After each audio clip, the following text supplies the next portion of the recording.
In today's video, we're going to be talking inevitable food shortages and what that means for you. Welcome to Prepared to Live.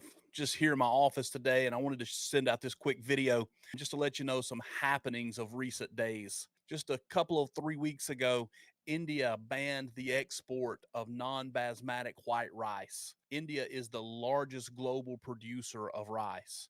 Now, here in the US, we don't import a whole lot of rice from India, but nonetheless, when you eliminate that much rice from the food supply, it's going to have an impact everywhere. It's going to lead to food shortages even here in the US, and the price of rice is definitely going to go up.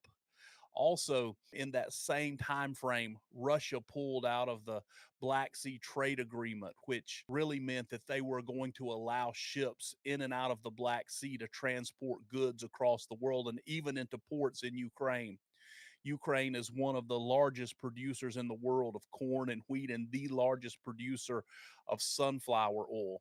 So when they pulled out of that agreement and then basically sent a warning saying, hey, no one can come into the Black Sea. You don't have protection. If we don't approve it, we're going to sink your ship.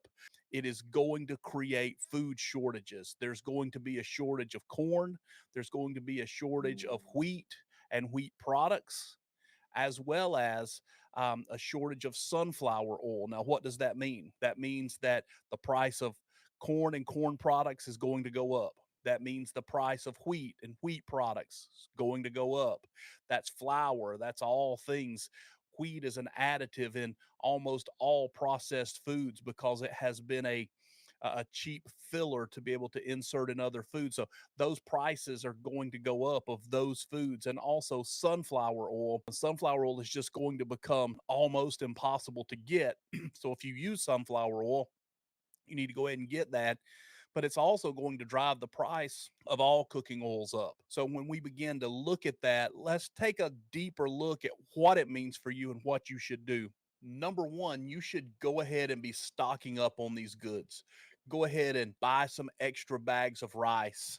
Buy some extra bags of corn. Now, what does that mean? I buy corn from big box stores as well as other places, Sam's, Costco, places like that, and their supply is diminished right now, but the price hasn't gone up yet. So it's hard to get, but they haven't elevated prices. When you talk about elevated food prices or food shortages, what that means is we've really come too late to the table, but it's never too late as long as there's some on the shelf. So go ahead and make those provisions. When you buy that rice stored properly can actually be kept on a shelf 25 to 30 years if stored properly. I'm going to drop a video to food storage right up here so that you can take a look at that. Also, if you add beans to rice, you have created a diet that is full of all the essential amino acids. Along with those amino acids, basically what you're getting is a complete protein. It's hard to come up with a food source that's a complete protein outside of meat, but rice and beans together creates a complete protein. You're going to get 14 grams of protein. You're going to get 60 carbs. You're going to get 14 grams of fat. And per cup of rice and beans, you're going to get almost 400 calories. 1 pound of rice is 1,600 calories.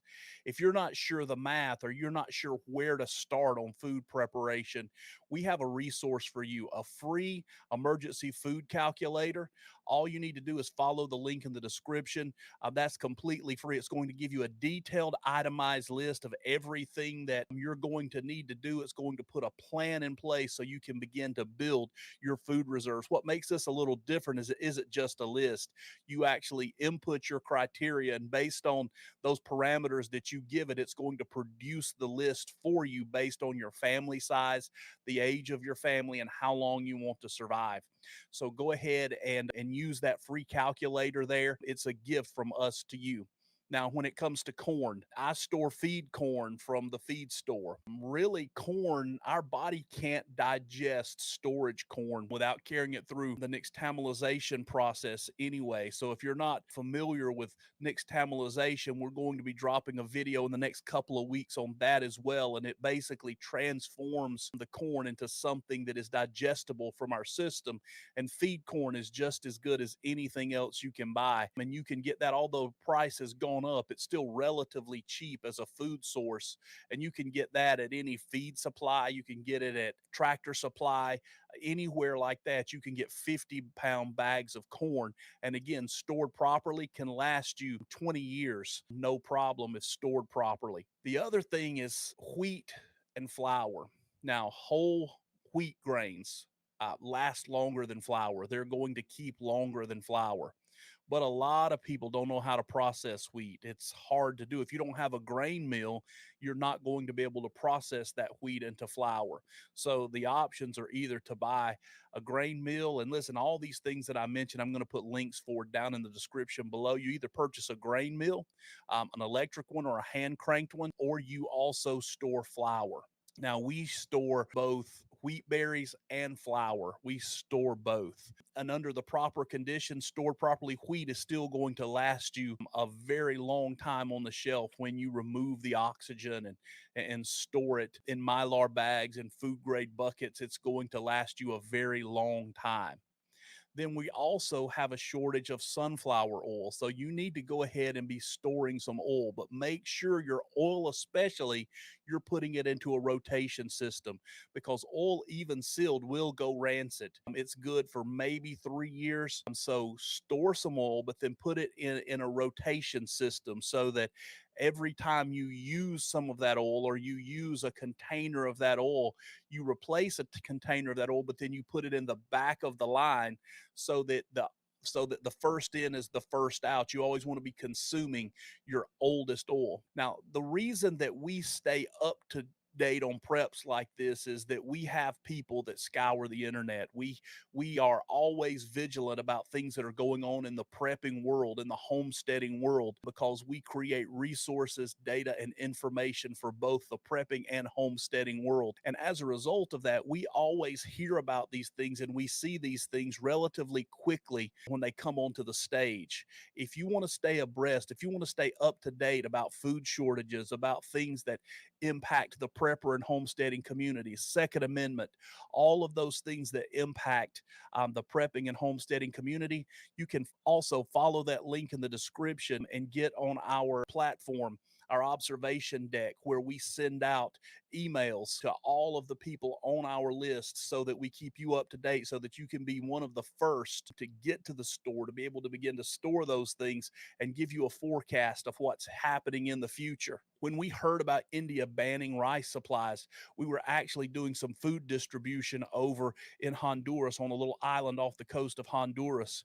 And as we were there doing that food distribution, we found out through our channels that that had happened, and we immediately sent out an email blast.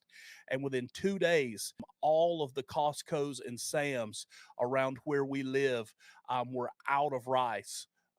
Restaurants panicked and went in and bought all of the rice because they were afraid of elevated prices and shortages.